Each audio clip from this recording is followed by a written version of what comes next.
Yo, what's going on everybody? Sully here, and today I wanted to talk about the trailer for the upcoming Until Dawn movie.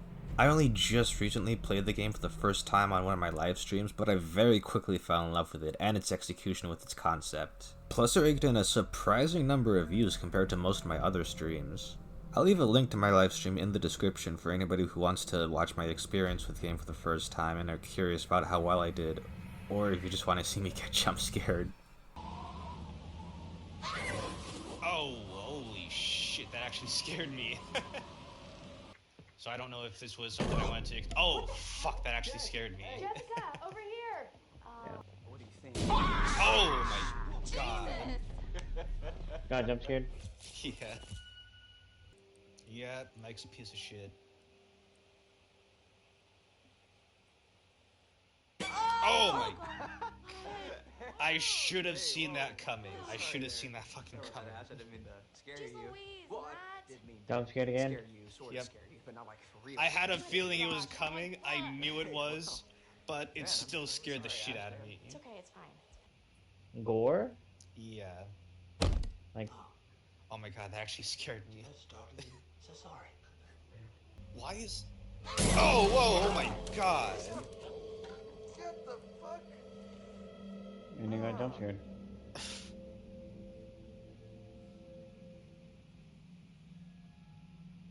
Perfect. That actually scared the fuck out of me. We're freezing our buns off out here. Yeah, we'll be heroic. Alright, don't move. I'm coming in. Better hurry up before some other hunky beefcake gets... Oh my god. Hey, handsome! He's right fucking behind us. Oh my god. You alright? I just saw someone at the cabin.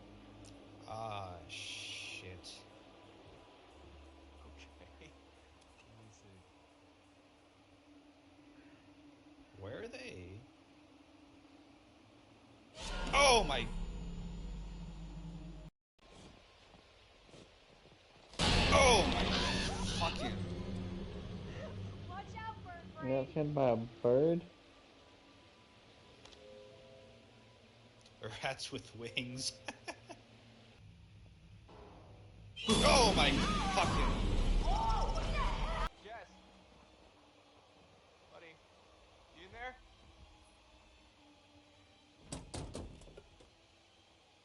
Oh my fucking god.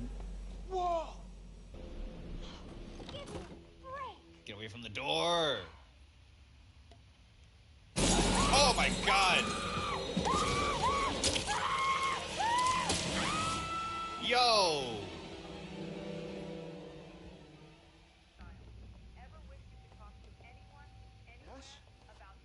Hush!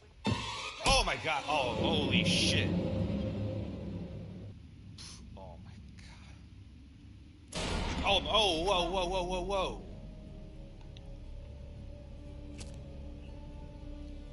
Yeah, no, there was definitely somebody there. Oh, whoa. Like, fuck you. I definitely plan on doing more streams with this game in the near future, so stay tuned for those. Hopefully we can have a stream where the chat decides what happens. I remember back when this game first came out, it was one of the biggest games on YouTube for a short period of time. Everybody was playing this game. It helped jumpstart a lot of people's careers on YouTube, and it set a new standard for interactive games moving forward. In spite of having never played it before, I always had a deep respect for the game. Before it came out, I always hated these types of games. Choice-based games with heavy emphasis on story and cinematics over gameplay just seemed really boring to me.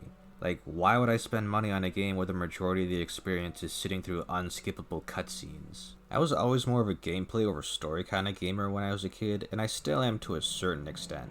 But Until Dawn handled its concept in such a unique way that actually made it seem interesting to me and made me actually want to play. It really opened my eyes and made me realize that video games can be so much more than just mindless button mashing, and I'm really glad I finally got around to playing it.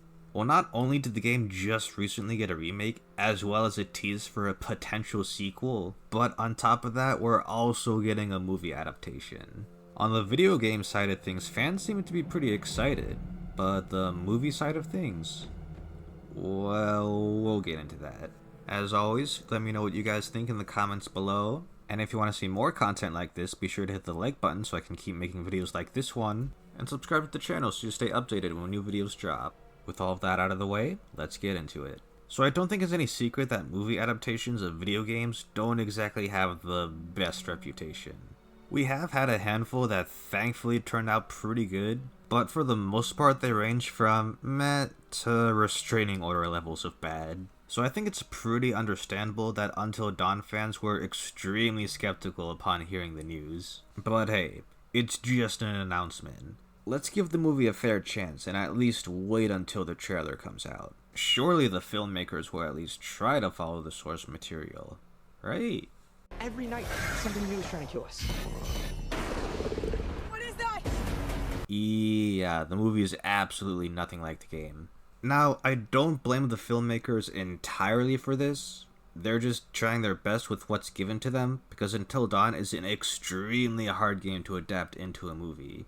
The entire appeal of the game in the first place is the different routes the story can take based on the choices you make. And I feel like that's not only the biggest reason why making a faithful adaptation of this game is next to impossible, but it also highlights why most movie adaptations of video games just don't work. Video games and film are two completely different mediums of entertainment. Whenever a story is told in the form of a video game, it's probably for a good reason, because it just wouldn't work in the same way as a feature-length film. It's the same reason why most live-action adaptations of anime suck so much. There's a suspension of disbelief when you're watching something in the form of an animation as opposed to real life. And because of that, there are things you can get away with in anime that just don't work in live action. We don't need a live-action adaptation of Sword Art Online. It's already perfectly fine on its own. Just leave it alone. What the fuck is that? What the fuck is that? A fucking cat? Hey, don't fucking look at me like that. That's a weird looking fucking cat. Ma! Yo, there's a stray cat outside. I don't want it starting a fight with Lucy. Lucy, it's okay. It's okay, Lucy. Don't worry about it. Ma! Ma, there's a weird fucking stray cat outside. It looks like Grandma, the fucking thing. Hey, get the fuck out of here. I don't even know if that's a fucking cat. Blink, motherfucker. The Fallout TV show has had mostly positive, albeit still mixed reception, but anybody who's played the games can tell you that the biggest appeal has always been the exploration and the choices. You are the main character, and you are not confined by a Hollywood script. You are free to do whatever you want.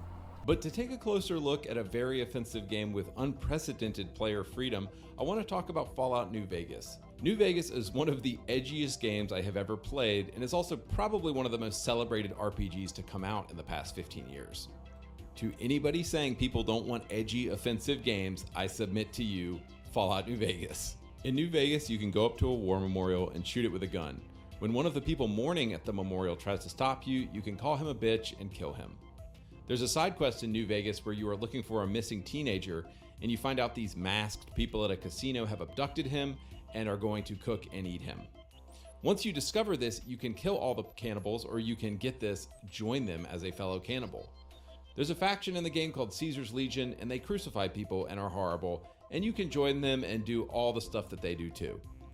Now you might ask me, Andrew, why would you want to do that? And I would ask, well, why did you want to kill cops in GTA? Sometimes games aren't necessarily about wanting to do something, but about a game giving you the freedom to do whatever you want. It's not that I have a secret fantasy to go around killing cops in GTA, it's that the game is cool enough to let me do it. I think this is what's missing from the whole edgy games debate. People who want edgy, offensive games just want free speech. They want creators to be able to make whatever game they want, and they want players to be able to play the game however they want. Do I want to sell Arcade Gannon into slavery after he's been an awesome companion the entire game? No, but I have never laughed harder at a game when, after hours and hours of great, meaningful conversations with him, getting to see his reaction to me selling him into slavery. It was funny. I'm sorry. That is why the Fallout TV show will always be inferior to the games. Why would I watch someone else's generic Hollywood formulated journey when I can just jump into the world and make my own story? In Until Dawn's case, there is a very heavy emphasis on choices and quick-time events. In the beginning of the game, when Jessica is getting dragged back to the mines by the Wendigo, you can either save her by taking the dangerous shortcut, or let her die by taking the longer, safer way, or failing the quick-time events. Unless you make the exact same choices, fail or succeed at the exact same QuickTime events, and find or ignore the exact same clues as you previously did, which is extremely hard to do and also kinda boring, no two playthroughs are ever going to be the exact same. Every playthrough has something new and unique to offer.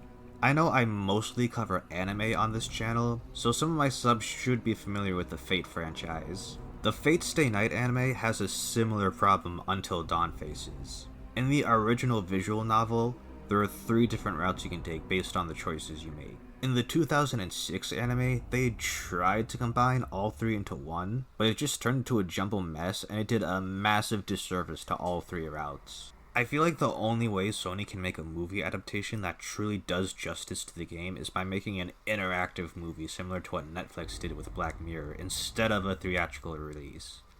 But they didn't do that. And even if they did, wouldn't that also defeat the purpose of playing the game? And vice versa. People who already played the game would have no reason to watch the movie, and people interested in the movie wouldn't have any reason to play the game. The only way you could offer a different experience would be to change the story, but at that point wouldn't even be Until Dawn anymore. You see what I mean? There's just no winning with this movie. Now, the filmmakers did attempt to recreate the experience from the game by having the characters trapped in a time loop, and I do want to give them credit for at least trying, but I also feel like they missed the entire point of the game. They're trying to take this time loop and paint a picture as if that's the exact same way the game works, when that's not at all true. When a character died, they stayed dead. The way they describe how the time loop works is the exact opposite of what made Until Dawn so special. The choices we make actually matter. The game is all about suffering the consequences, whereas the time loop pretty much removes any real stakes. From the looks of it, it seemed like the filmmakers cared more about the deaths rather than the actual choices and their impact on the story. I'm trying hard not to be too pessimistic. There is a chance the movie actually could be pretty good. I do think the concept of facing a new threat after every reset is actually pretty interesting, and it's being made by the director of Lights Out, which is a horror movie I actually really liked. But there's literally no reason why it should be called Until Dawn when it has absolutely nothing to do with Until Dawn. Until Dawn very easily could have been a generic horror slasher game, but it's become a beloved game by being a well-written, self-aware homage to the genre. This movie is just shaping out to be an actual generic horror slasher in comparison. I know there are going to be people out there who will say I should judge the movie based on its own merit instead of the game, and while that might be a fair point, I think it's fair to compare the two when the movie is supposed to be based on the game. If a movie is using an existing IP, then it's fair game in my opinion. I already have a strong feeling that this film's going to bomb pretty hard at the box office due to it failing to attract an audience. Sony is pretty much just using the Until Dawn IP as a marketing trick to get fans of the game to come watch their movie, but thankfully the fans are smarter than that, and they can see through the bullshit. Until Dawn is pretty popular in the gaming sphere, but compared to big Hollywood blockbusters like Marvel and Star Wars, it's honestly pretty niche, so it's unlikely to attract an audience outside of the game's fan base. Fans of the game don't care about it, general audiences don't care about it. Yeah, Sony's about to lose a whole lot of money on this one. They thought brand recognition alone would be enough to make a quick buck, but I have a feeling it's gonna backfire pretty horribly. Like, this shit's gonna blow up right in their face. What could have possibly been going through their heads to make them think that this was a good decision from a financial standpoint? I genuinely have no idea what they were thinking. Like, how out of touch can you be? What worries me is how Sony might react if the movie flops. In the remake that just came out, they tease a potential sequel, but if this movie underperforms, then there's a chance they actually just might cancel it. It's like they're putting the fans in this really awkward position where they're being forced to financially support a film they never asked for, otherwise they won't get a continuation of the game. It's almost like a form of quid pro quo or blackmail. Like, if you don't support our crappy movie, you won't get your sequel. It's honestly really scummy and unfair to the fans that Sony would test their loyalty to the franchise like that. If their movie bombs, that's on them. There's no need to punish the fans when you fail to meet their expectations and give them what they actually want. They have absolutely nobody to blame but themselves. But what do you guys think? Are you excited for the movie? Are you rolling your eyes and saying, ugh, here we go again? Let me know in the comments below. And if you enjoyed the video, be sure to hit the like button so I can keep making videos like this one. And subscribe to the channel so you'll stay updated when new videos drop. Hope y'all have a blessed day, and I'll see y'all next time. Stay safe and take care.